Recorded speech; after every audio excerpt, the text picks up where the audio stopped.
पराग जी जयपुर से। श्री अरविंद गुरुदेव। राधे राधे महाराज जी। गुरुदेव, अभी तक तो मन को बार बार खींच कर वापस मंत्र में लाने का प्रयास चल रहा है और कभी कभी व्यक्ति वस्तु स्थान में गुरु इष्ट को देखने का असफल प्रयास होता है। गुरुदेव, ये खींचतान बहुत विचलित कर रही है मन की इस दशा के ये चलता, ये महाभारत चलेगा ये महाभारत चलेगा। वो 18 दिन में खत्म हुआ था, ये 18 वर्ष में भी खत्म होना बड़ा कठिन है, क्योंकि बहुत जन्मों से हमारी दुर्वासनाएं पुष्ट है, बहुत जन्मों से। अब हमको उसको नष्ट करने का अवसर मिला है तो हम प्रयासरत है, लेकिन सफलता भगवान की कृपा के आश्रित है। प्रयास हम करते रहे, हारे ना। बहुत बड़ा युद्ध है यार, हम लोग तो पूरा जीवन हो गया ना। मतलब आपके तो और भी कार्य हैं, हमारे तो केवल एक ही कार्य था, भजन। तो हमने देखा है ये बहुत बड़ा युद्ध है, कभी कभी रो पड़ता है हृदय। हाँ, नहीं अब रोना आ जाएगा, आगे चलते रहो, अब नाम जप करते रहो, आगे आ जाएगा, रोना आ जाएगा।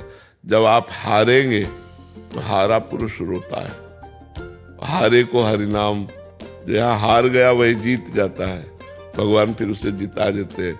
जैसे फुटबॉल का खिलाड़ी है ना, बॉल का ऐसे मारता है ना तो नीचे जाता है ना, वो नीचे नहीं जाता है, वो लक्ष्य तक पहुंचने के लिए थपाक मारी, जो ही नीचे गया सो ही मारा, ऐसे वो गोल पे पहुंच गया पहुंच गया ना।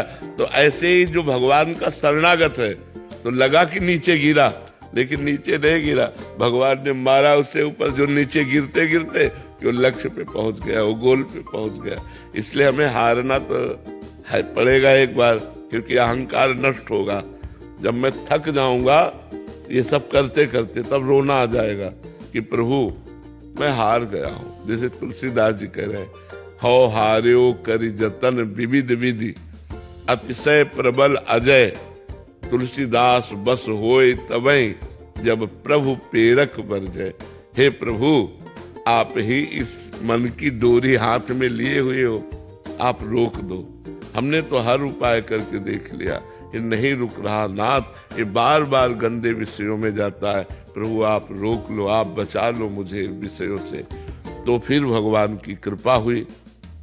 वही तुलसीदास जी लिख रहे हैं, जाकी कृपा लवलेस ते, मति मंद तुलसी दास हूँ, पायो परम विश्राम, राम समान प्रभु नाही कहूँ। जिसकी लवलेस कृपा मात्र से मंदमति तुलसीदास परम विश्राम को प्राप्त हो गया, ऐसे प्रभु के समान कोई नहीं है, अद्वितीय है प्रभु। तो हम ये जो लड़ रहे हैं अपने मन से, ये प्रभु देख रहे हैं, और इसी बात का हमें इनाम मिलेगा कि प्रभु हम पर रीझ करके जिता देंगे हमको। नहीं, मन पर विजय प्राप्त करना बहुत कठिन है, बहुत कठिन है। तो ये मतलब जब तक श्वास रहेगी तब तक ये युद्ध चलता रहेगा कि कहीं ऐसा ना हो जाए, कहीं ऐसा ना हो जाए। और इस राह में कोई साथी नहीं मिलता, कोई साथी नहीं है इस राह में, कोई साथी नहीं। चल चला चल राह में, अनुभूतियों का ले सहारा, कौन तेरा साथ देगा, व्यर्थ में किसको पुकारा। यार तुम्हारा कोई साथी नहीं मिलेगा सत्य में चलने पर, साथी केवल एक परमात्मा ही होगा और तुम्हारी अनुभूतियां होंगी, तब चल। अच्छे आदमी का कोई साथ नहीं देता, बुरे आदमी के दसियों मित्र होते हैं, लेकिन अच्छे आदमी के मित्र नहीं होते। इसलिए अच्छे आदमी बनो और भगवान को अपना दोस्त बनाओ, और ये युद्ध जारी रखो। बार बार मन को हटाकर विषयों से भगवान में लगाओ, इसका इनाम मिलेगा तुम्हें। एक एक सेकंड का हिसाब देते हैं भगवान। ये जो आप जल रहे हो, आप लड़ रहे हो मन से, इसका इनाम मिलेगा। आप निहाल हो जाओगे, आप आनंद मगन हो जाओगे। जितना भजन कर लिया इतने में ही मगन हो जाओगे। चिंता मत करो, ये व्यर्थ नहीं जा रहा। ये आपकी लड़ाई, आपका भजन, आपकी भगवान के प्रति जो चेष्टा है, एक एक सेकंड की लिखी जा रही, ये व्यर्थ नहीं जाएगी। पक्का समझ लो, हमारी बात पर विश्वास रखो और लड़ते रहो। जीत जाओगे। महाराज जी, ये सब साधकों का ही प्रश्न है जो आप इस विषय पे चर्चा कर रहे हैं। तो महाराज जी, इस यात्रा में जैसे इनिशियल जो प्रारंभ हुई तो जलन बहुत ज्यादा होती है, तो इसके क्रम में धीरे धीरे कम होना शुरू हो जाती है। हाँ। तो धीरे धीरे पता लगता है क्या महाराज जी, इसका सोपान क्या है महाराज जी? जैसे मन कह रहा है कि हम ये विषय भोगे, बहुत जोर से कह रहा है, अब वो इतना कह रहा है कि अब भजन की तरफ लग ही नहीं रहा, केवल वो विषय भोग की तरफ रहे। अब हमको उसे विषय भोग नहीं देना, राधा राधा राधा, वो पागल सा बना देगा कि अब वो चाहिए ही। मतलब जिसने रोका उसकी बात कह रहा हूं। अब शांत हो गया, अब जब दोबारा आएगा तो 90% आएगा, जब तिबारा आएगा तो 80% आएगा, और 10% में आके रुक जाता है। और अगर 50% पे फिर से इसको वो संयोग बैठा दिया तो फिर बढ़ जाएगा, फिर 100% हो जाएगा। अच्छा, ये क्रम चलता रहेगा महाराज जी, ऊपर नीचे वाला, तो इसलिए संयोग ही ना होने पाए। हाँ, देवर्षि नारद जी ने कहा है, साधना करने पर ये तरंग की तरह हो जाता है, समुद्र तरंग की तरह हो जाता है। और अगर संयोग मिला तो तरंग समुद्र बन जाती है। जैसे चिंगारी है ना, तो ज्वाला चिंगारी रूप में आ गई, लेकिन अगर उसे घास फूस मिल गया तो ज्वाला बनने में देर नहीं लगेगी। जब तक श्वास है तब तक युद्ध जारी है, कि कभी भी किसी भी स्थिति में अपने को सिद्ध मानकर अब कोई छूट न दे दे, नहीं तो गिर जाएगा। बड़े बड़े सिद्धों को माया ने भ्रष्ट कर दिया। शिव विरंचिका मोहई को है बपुरान, अस जिय जान भजी मायापति भगवान। इसलिए सदैव सावधान होकर भजन मार्ग में आगे बढ़ते जाना चाहिए। फिर से एक क्लियर के लिए पूछ रहा हूं, क्या 10% से फिर 100 हो? इसीलिए कहता हूं कि घटते घटते आता है और 10% में रुक जाता है, और वो 10% तब समाप्त होता है जब भगवत साक्षात्कार हो जाता है। और जब भगवत साक्षात्कार हो जाता है फिर काम खत्म हो जाता है। फिर तो जैसे भुने हुए चने में आप चाहे जितना दाना वो पानी खाद लगाओ, अंकुरण नहीं हो सकता। ऐसे संत के जो भगवत प्राप्त है, उनके हृदय में काम आदि दोषों का प्रादुर्भाव नहीं होता। तो कामादिक मद दम्भ न जाके, तात निरंतर बस में ताके। भगवान कहते हैं जिसके काम नहीं है, अहंकार नहीं है, दम्भ नहीं है, ऐसे संतों के मैं अधीन होता हूँ। तात निरंतर बस में ताके, कामादिक मद दम्भ न जाके, तात निरंतर बस में ताके। ये बहुत बड़ा अनंत जन्मों से भटकाव मिटाने का हमें अवसर मिला है। ये लड़ाई लड़ रहे हो ना, आपकी लिफ्ट चल रही है, आप फ्लोर पर फ्लोर लांघते चले जा रहे हैं, आपको पता नहीं है, आपकी आध्यात्मिक भूमिका बढ़ रही है। आपको लगेगा मैं वही हूं, जैसे लिफ्ट में खड़ा हुआ लग रहा है कि मैं वही हूं, लेकिन कई फ्लोर क्रॉस कर गए, आध्यात्मिक के कई फ्लोर क्रॉस कर गए। जिससे चुपचाप लड़ते रहो, अहंकार मत करना। हारना है, हारना है। अंदर से जब हार जाओगे ना, जब अंदर से हार जाता है साधक, तो एक ही बात आती, रोना।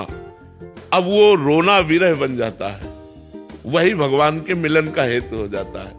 जब करते करते भजन करते करते और देख रहे वही विषय, वही गंदगी, वही, वो तो हार जाता है, रोता है, हे प्रभु अब क्या करूं, कौन सा साधन करूं, कैसे निपटे। वही कृपा उसको संभाल लेती है, आसपास से कृपा घेर लेती है, कवच कर लेती है और उसको निकाल देती है। जब तक साधना का अहंकार रहता है तब तक भगवत साक्षात्कार नहीं होता।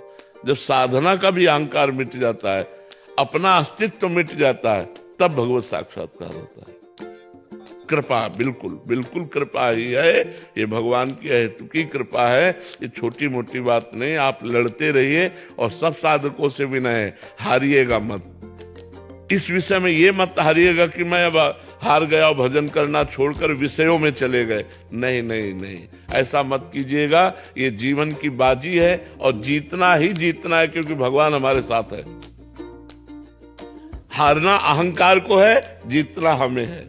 हम भगवान की शरणागति के बल से भगवान को जरूर प्राप्त करेंगे, ऐसा दृढ़ विश्वास होना। एक साधक आए थे, बहुत विकल होके कह रहे थे कि मैं हार गया और मेरे को अभी लग रहा है संसार ही चले जाऊं, तो ये गड़बड़ हो जाएगी ना महाराज जी? हम आपको एक घटना बताते हैं कि ये 20-25 वर्ष पहले की बात है कि एक साधक वृंदावन की दंडोती परिक्रमा लगाते थे। बहुत अच्छे साधक थे, गोरे पीले तगड़े, हष्ट पुष्ट दंडोती परिक्रमा लगाते थे। नई अवस्था थी, तो वो जिस कपड़े पर लेट कर दंडोती परिक्रमा लगाते थे, एक जर्मनी की स्त्री जो लड़की थी वो देखकर प्रभावित हुई और उसने जर्मनी का नोट समर्पित किया।